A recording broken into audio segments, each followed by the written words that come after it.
Welcome back, everyone, to another surprise guest Sunday on 11/11 during our very last podcast episode of our season of possibilities. Today, I'm a little confused. I don't see that we have a guest listed, so I don't know how to introduce Miss him. Joy, Hello, it, Heather? it's you. It's What? you. You're our special guest. Oh, no way. Yes, ma'am. Oh my gosh. Okay, this should be interesting. Well, welcome. Your mystery guest is a mystery no more. C'est moi. It's Joy. And are you interviewing me then, Heather? Yes, ma'am, I am. So Oh can you my. please tell us who you are and what you do? As I said, my name is Joy. And what I do is I work for the Academy of Omni Arts and Sciences, and I helm their nonprofit, Whimsicality, and everything that's involved with it. That sounds beyond interesting. How did you get into your line of work? Well, if anybody listened to yesterday's podcast, which was about Willy Wonka, when I was a little kid and I saw the movie Willy Wonka and the Chocolate Factory, the image of the candy room and the flowing chocolate river and all that made a huge impression on me. And when I became an adult, I wanted to give people the same kind of experience I had watching that movie. And that's what the Academy books are meant to do when you actually get to the interdimensional, fantastical, fictional school. I hope that it will awe people the way that the Chocolate Factory awed me. I love that. And actually, you have such a wonderfully expansive imagination that you've literally created an entire universe. Can you tell us a little bit about the world of Omni? Probably the most creative part is that I created a language, maybe. It's got its own language that's meant to be a precursor to the Romance languages called Naturim. And we use those words every now and then. You'll heard them in the podcast. We've got a word of the week on our YouTube channel.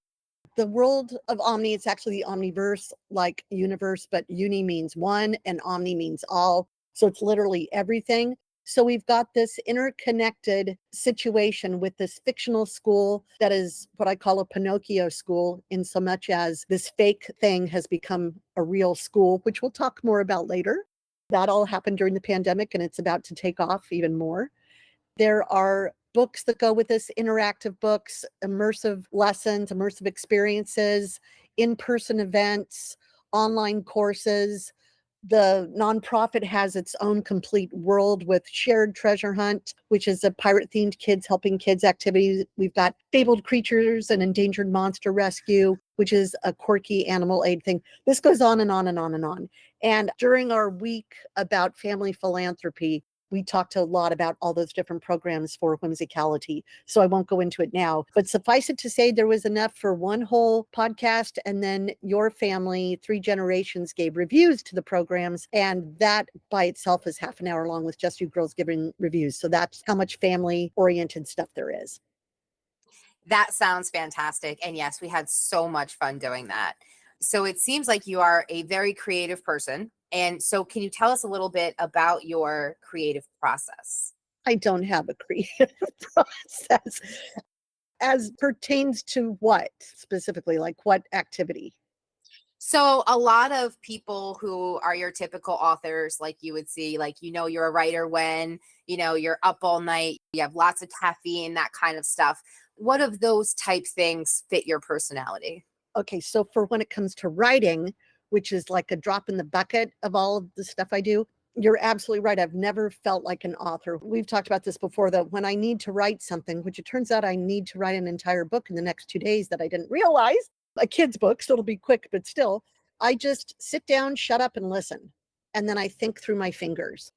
I talk pretty quickly and I don't type well or quickly at all. So I'm just slow enough typing that I'm able to process my thoughts enough to get them out the way I want them. I don't write scenes. Real writers, authors, I don't even consider myself a writer. I've decided I'm a story weaver because I do work with stories, but they get interwoven into other things and they are not the entire point.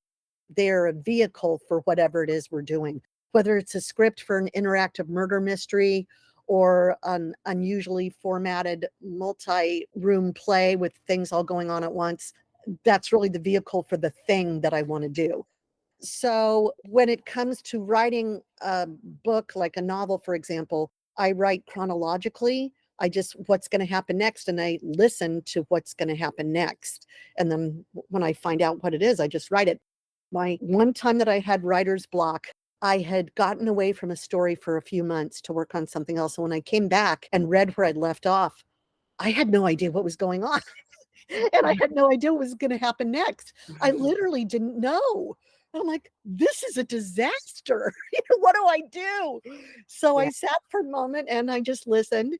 And I don't mean listened to like the radio. I mean listen from within, your ideas from within, whether Yeah. it's your intuition, divine inspiration, whatever you want to call it.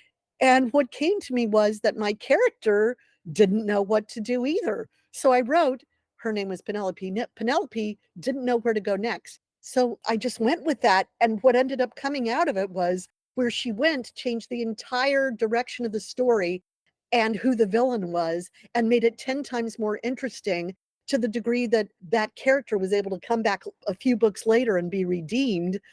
And none of that would have happened if I had known what I was doing. So listening to me is the key thing.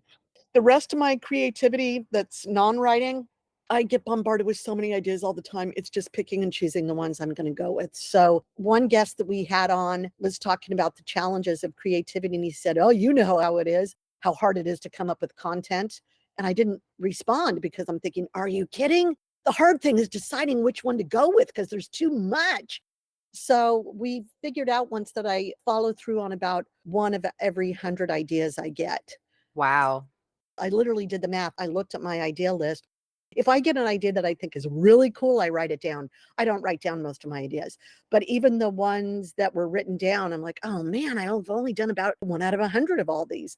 I don't know if that answers your question or not. 100%. Yes, I love that. What would you say is the most rewarding aspect of your work? I don't think I've gotten to witness it yet. I take it back. I have 2 fans. My plays used to have hardcore fans. But when it comes to the stuff that I've been doing in recent years, which has involved fiction novels and that sort of thing, I think it's hearing what the, I'm going to say user, because it isn't just a reader, there's a much more than just reading involved, but what the person on the other end of the artistic experience, what they are going through. It's not going to be like people saying, oh, I like your stuff, not that, but that they get something out of it for them that's meaningful for them and elicits either transformation or inspires them to action in a positive way. So, whatever is of benefit to the people on the other end of the equation. I love that. And based on projects we've worked on together in the past, I know that you are very consumer focused as far as like what their experience is going to be and just wanting the best value for them. And I can hear that threaded throughout the different projects that you work on. Yes, thank you. And I'm going to out you, Heather. You were the only person who's read my 49 novella series. And the only reason I let you was because you were fangirling so hard and kind of obsessively ravenous for the content that I let you see it way before it was ready for prime time. And the reason I did that was not because you were so enthusiastic, which was very sweet, but because what you told me you were getting out of the content and how it was benefiting your family. I don't know if you recall what your reactions were at the time.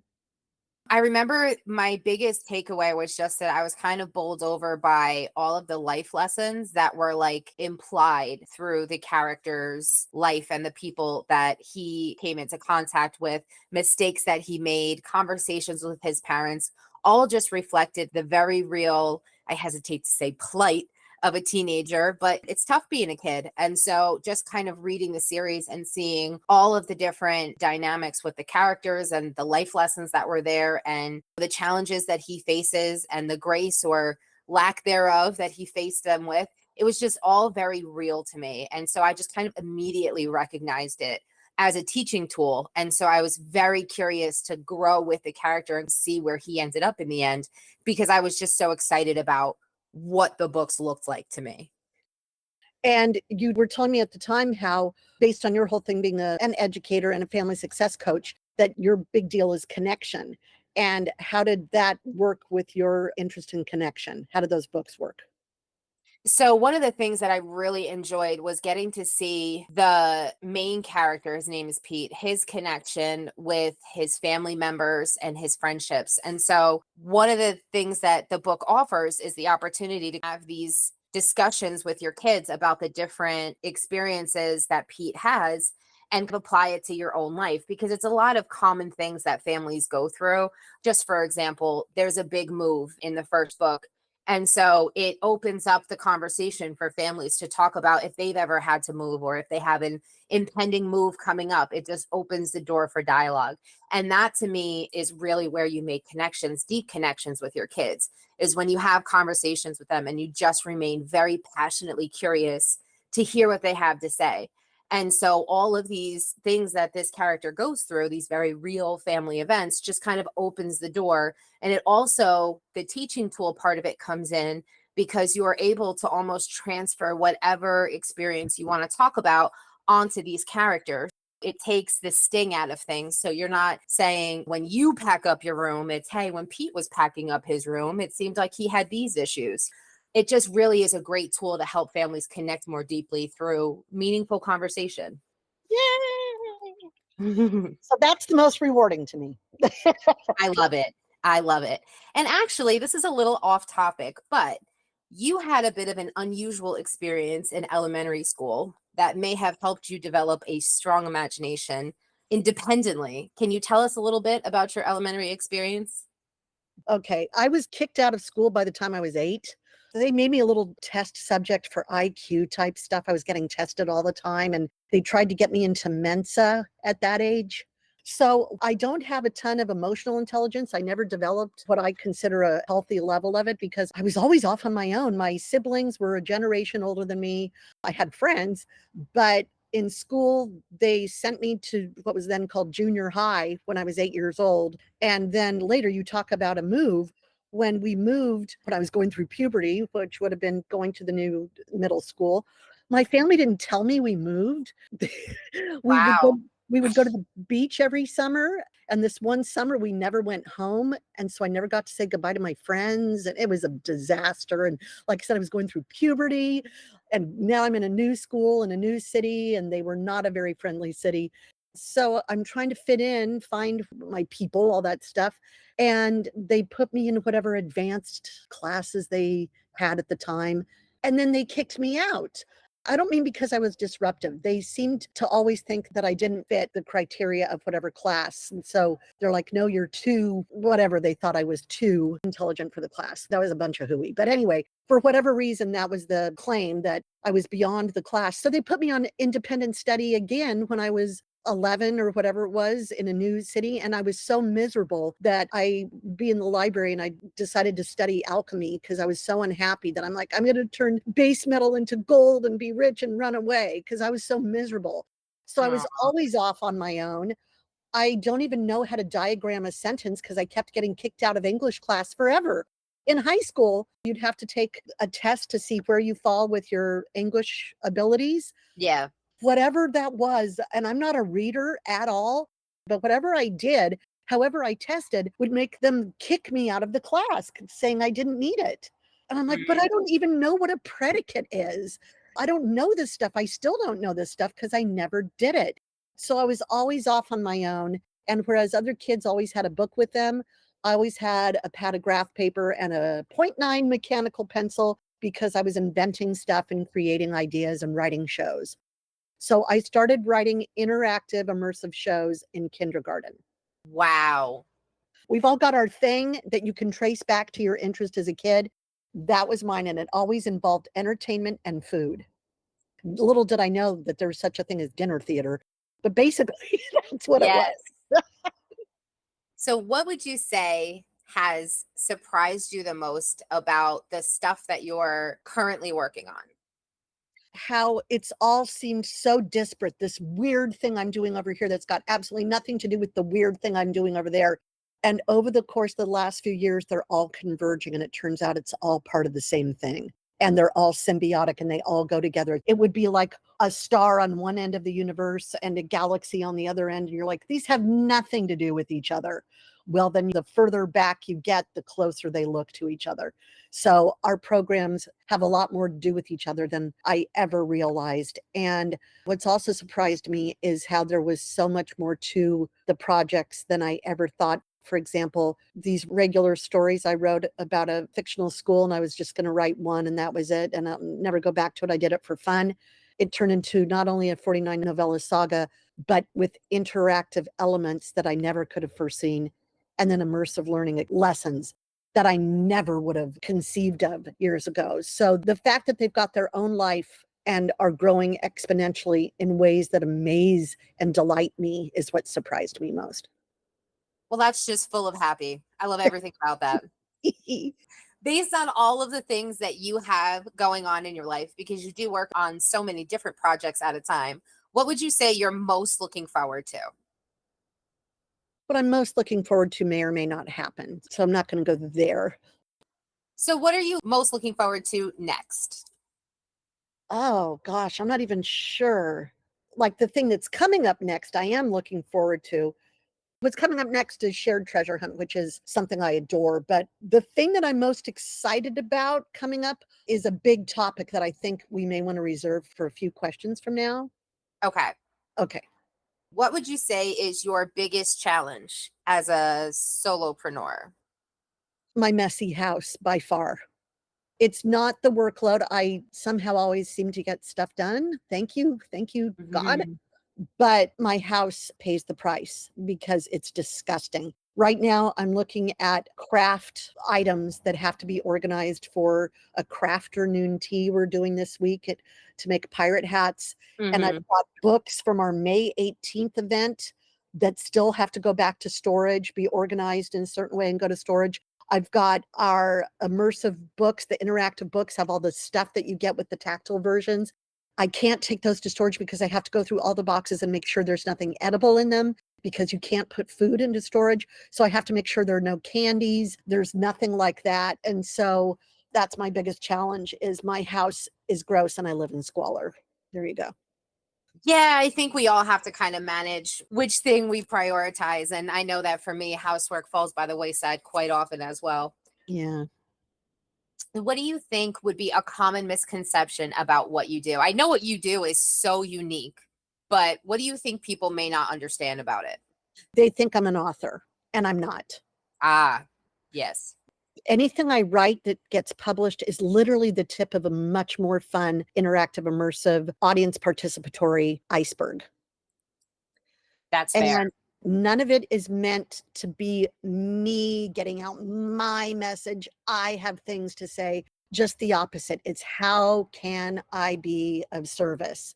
So, for example, a big project we've got launching this week is the first season. The podcast episodes are in seasons. Our first 3 months combined to make what we're calling a season of progress. And the book version is coming out. It's 380 pages or something. And it's got a workbook that goes with it. How excited are you about the workbook? Workbooks. Oh my gosh. She's out of control with workbooks, which I is am. very, very cute. So it was a huge project, but the whole idea of the podcast was I know all these amazing people that are trying to get their businesses going and they have something to say. So the whole purpose of the podcast is to help people, motivate them every day, give them tiny tasks that are going to make a difference in their life. And then on Sundays, get these guests in that can talk about their business and what they're doing. So we get to shine a light on them. And then we made a book out of it so they can be in a book, so they can promote their brand. So it's never about me trying to get out my message. It's about me trying to be of service. And so most of what I do, the end game is way down the line from the thing you first see. That's just one cog in a massive machine. And I think that's just another example of you being focused on the consumer experience. Oh, cool. Mhm. What is something you can share about yourself that people may not expect? Well, if you know one side of me, you get shocked by the other. Like my favorite vehicle, I've had three of them, is a Jeep with no top and no doors. Mm. That's my favorite vehicle. And I will have one again with no doors. But when people know me that way and know that I grew up a tomboy, Then when they find out I'm into afternoon tea and opera and ballet, that doesn't reconcile with people. But if people know me from the opera, ballet, tea, then they're sometimes shocked that I'm a tomboy and a mischief maker. As you know, there's some stories in our books about adults misbehaving at Disneyland, doing things they should never do, getting off the rides. Those are based on my real life stories, and not all of them were when I was a kid. Some of them were as old as 30. And I didn't put in all of my stories because it would have taken up the entire book, but lots of misbehavior at Disneyland. So I love it though, because I love when adults embrace the spirit of childhood and fun and mischief. Sorry. and mischief and mischief. Well, I did name my club the Mischief Makers. You were kind of coerced. Go on. I was a bit. What would you say? I'm very interested in your answer, so I'm excited to ask this question. What are your 3 favorite stories, movies, TV shows, books, etc.? What are your faves? Well, I'm a movie girl. Yay. I was born in Hollywood. And movies, and now TV, because we're in such an amazing era of TV. But movies for the longest time were the thing that had the incredible soundtracks. They've got beautiful people, beautiful sets, great stories. There would be food in them, there would be humor in them. So my 3 favorite movies, this might be surprising. People expect it to be Lord of the Rings and stuff like that. Nope. My 3 favorites are all based on real people. Number 3 is Henry V, based on the King of England. This is Kenneth Branagh's version of the Shakespeare story. Number 2 is Chariots of Fire, changed my life. And that's how I found my beloved Gilbert and Sullivan. And it's the real stories that inspires me so much. And number 1, by far, nothing comes close, is about a guy who played music. You may have heard about him. His name was Wolfgang Amadeus Mozart. It's everything. And in college, I got to go to school and live near his birthplace. And I wasn't even into that yet. I was into Italian opera at the time. And my favorite fictional movie will probably be surprising. It's called A Room with a View. And it's hilarious. And it's an Edwardian era. But the thing that shaped my personality the most was Bugs Bunny. Most of my sense of humor, sense of timing, sense of comedy comes from Bugs Bunny. I love that. Favorite TV shows, if anybody's ever heard of Pushing Daisies. Yes, Favorite, I've never watched it. I did love the Santa Clarita Diet. It was very wrong and very dark. My sense of humor tends to run dark. I always tell people I'm more Addams Family than Hallmark. Yeah. And my favorite love story of all time is From Our Flag Means Death. Oh, I love that. My favorite author is Dickens. I think he's hilarious. The reason he's my favorite is because he cared so much about social justice. And if anybody listened to our early shows, when I came up with a corporation mission statement, it came from A Christmas Carol, and it was, mankind should be our business. Mankind should be the business of us all. Love it. Love that line. It's all Dickens all the time, and I think he's hilarious. So I love him. I'll have to take a look at him with new eyes for the humor. Well, you don't read A Tale of Two Cities or Great Expectations for humor. I'll just tell you that. So. Fair. So earlier you mentioned that there was something that you were going to talk about later. Do you want to share that with us now? Oh, the thing that I was looking forward to? Yes. Oh, absolutely. So thanks to you, oh my gosh, you've opened up a door leading into an entire universe. Yay. You told us what we've been doing all along and that we didn't know what it was called. It turns out what we've been running is a micro school. Do you want to tell people what a micro school is? So a micro school is just like a small organization that runs classes, either in person, online, hybrid, just offer some sort of a learning experience. So the way we got into this was during the pandemic. Some people know that I was supposed to have launched all of our Omni stuff on March 21st of 2020. And I'd put all my money into it. We'd had a pre-event for Solioloom, which is a made-up holiday for Leap Day that's got an entire booklet of all the traditions that you follow, the kinds of foods you eat. This event, with people not even knowing what this thing was, sold out. And that was supposed to be followed up by the launch of the Omniverse. 2 days before we went into lockdown, I said I'd spent all my money. I had a whole bunch of pre-sold out events that never got to happen. So not only did I have to refund all the money, but pay all the fees. And then I was broke and I had to live on credit cards because everything stopped and I had all these big bills. So anyway, after a day of me wallowing in what am I going to do, that's when I thought, oh no, my friends who own tea rooms, because I love afternoon tea and I have been to well over 550 tea rooms, different ones. And I have friends that have owned tea rooms. I used to own a tea room.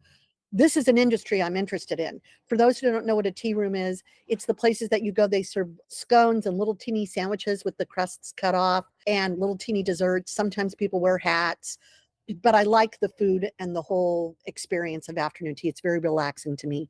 How other people feel when they go to the spa. So my friends that own tea rooms, I knew that they would go under immediately during the pandemic because you can't just pivot, as people would say, and just, oh, make your food to go. No, people go to the tea room to be waited on and have china cups and have the ambiance and the whole thing. So getting scones to go will not pay the bills. The second day that we were in lockdown, I'm like, okay, I'm going to go on a Save the Tea Rooms campaign. So I created a treasure hunt. If you go to all these different tea rooms and you can prove you went there, you win this beautiful china teacup, all this kind of stuff, and started doing events for them. During the pandemic, we did 100 events, in-person events to get people to participate. And I noticed that whereas kids will open up a la Mr. Rogers, if he had a puppet, they would open up in a way that they wouldn't normally open up it to an adult. I started noticing that adults would open up if they were in costume or at a theme event or anything like that. They would behave differently and they would let loose. And we came up with these opportunities for both acting and writing to gently ease people into these creative outlets. So for the acting, the first thing was they would leave a scripted 3 or 4 sentence voicemail as if they were calling into a show. And the show was based on a throwaway line in one of the books about a fictional fairy soap opera called Love Among the Brambles. And we did a fictional recap show called Bramble On that was based on, at the time, the kind of recap shows people would run on YouTube about Game of Thrones and how all the people took it very seriously, even though it was fictional. That just cracked me up. So people would get their introduction into acting through that. And then they could come to one of our events and have scripted lines that they read, and on and on and on, with the idea that eventually they'd be in an actual show that you memorize lines. Same thing with writing. They could submit a recipe to our magazine that had a theme for that given issue. And then once they felt a little more comfortable, they could maybe submit something to one of our anthologies. The idea being that eventually, if they were interested in going that direction, they would be a published author and have their own books. That happened to one person who is the biggest supporter of whimsicality or nonprofit. She was the best corpse we've ever had at one of our audience participatory mysteries. And she was keen to get involved with everything we did. She's participated in every anthology we had. And we've published 3 of her standalone books. Oh, that's awesome. Yes, and I say standalone, but that's not exactly true. 2 of them are part of a series she started, and she's serving as executor to her dad's estate right now, which is a full-time paperwork job. But once she is done with that, then her 3rd book in her series will come out, and she's got a 2nd series she started, and children's books and all sorts of stuff. So that is tied for most rewarding aspect for me, is to help people realize their creative dreams. Actually, that is the most rewarding. Yep, that's it. So during the pandemic, I realized I have other friends like you that their businesses were on the ropes. My friend who does tours, he couldn't do tours. So I said, what can we do to help you guys? Well, we've got this fictional school. Why don't we offer online classes? We've already got a school. So this fictional Academy of Omni Arts and Sciences started the Annex, which is online courses. My friend that does history and ghost tours, he did paranormal pursuits. The gal that was in an anthology with something about a slug rodeo, I loved it so much. I made her do a course about raising and showing your show slugs. My friend that wrote about dragons and his writing partner passed away. To honor her, I had him put together their stuff about caring for dragonkind. You did a course about hybrid learning during the pandemic, parenting during the pandemic. Mm-hmm. So our fake school started to become real. That's why I call it a Pinocchio school. And Yeah. now we have started these growing eager readers lessons and omniversal learning experiences. And now that we found out that all along we've been doing something that's called a micro school, we are going to be going at it 100% full out and become an actual school that people can enroll their kids in. We're going to start with a limited grade frame as opposed to time frame. Is it 6 through 10? Would that be correct? Yes, correct. Yep. And then we'll expand on both edges. We'll probably expand younger first, then older, and those will kind of be going at the same time till eventually it ends up down the line, third grade through 12, by the time all is said and done. We have a new little thing coming out for 4 to 7 year olds, but that won't be part of this. That will be more like the introduction to it. That's its own thing.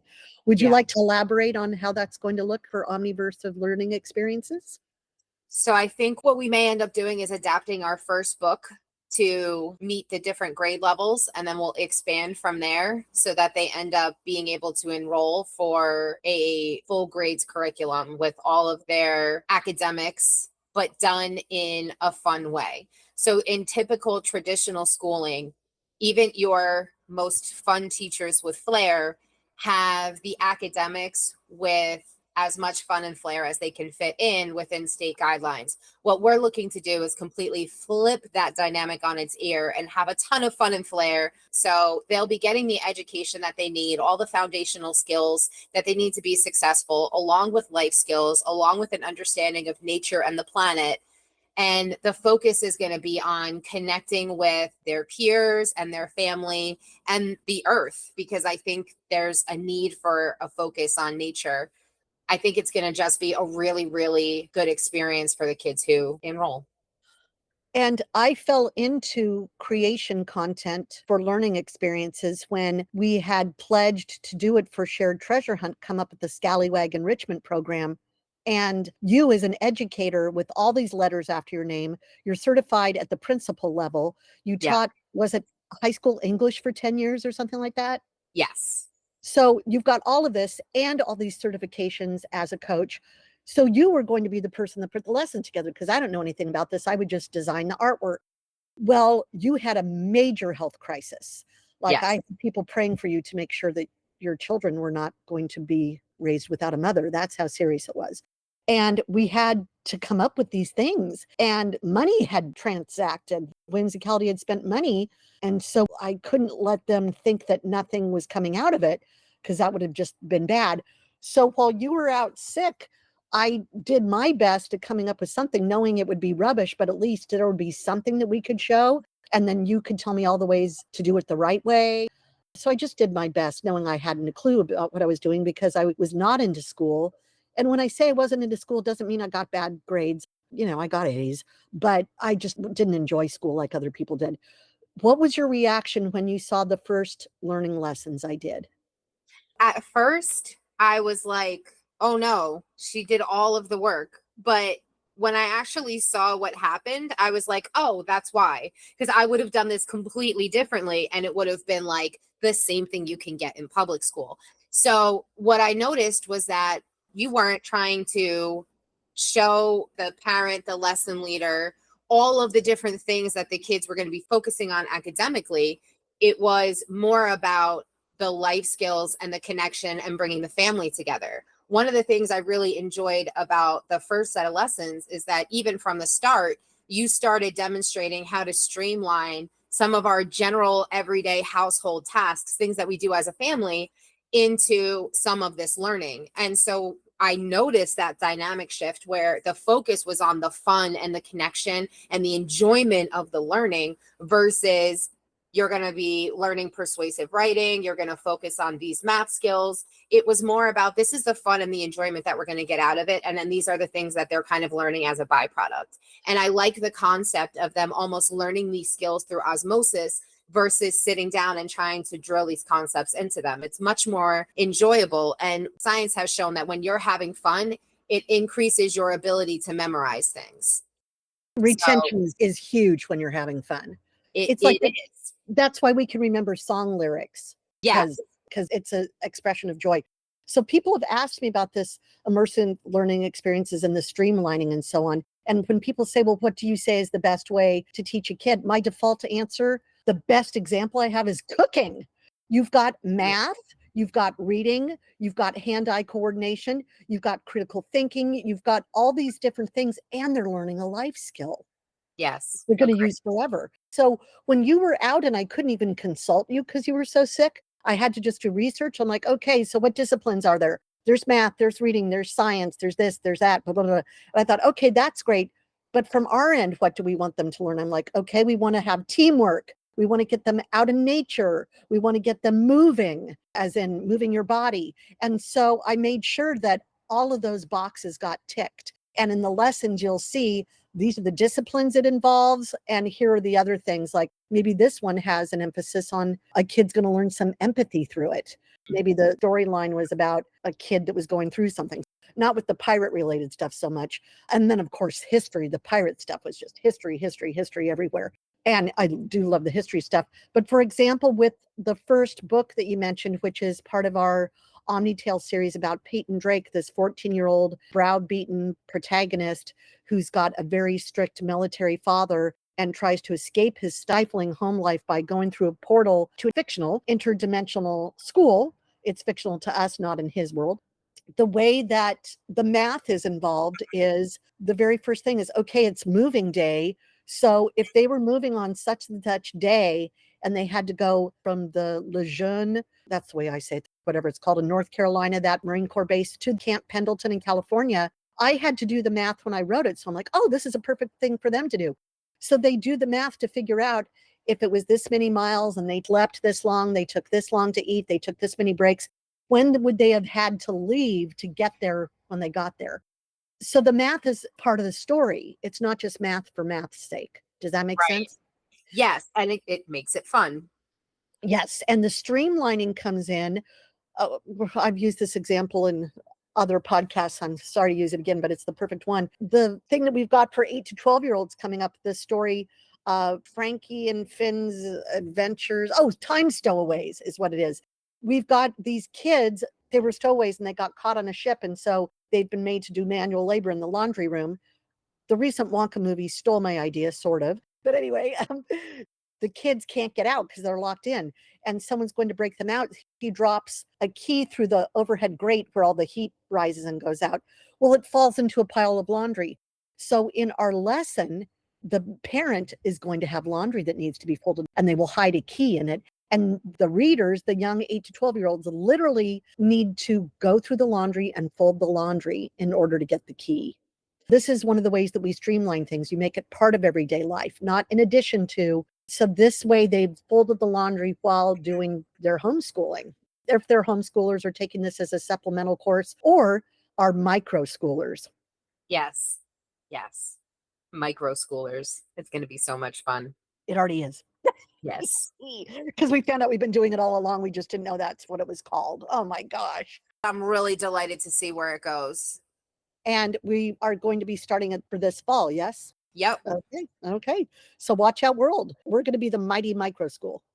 The mighty micro school. I love it. I love it. So what advice would you give to someone about using their imagination? Never, ever stifle or downplay your imagination. That's the good stuff. We literally live in a world of pure imagination. And when I went to see the Wonka movie, every time that song comes on, I started crying, and just thinking of it, I cried, because that's the good stuff. That's where Disneyland came from, which was a big part of my growing up.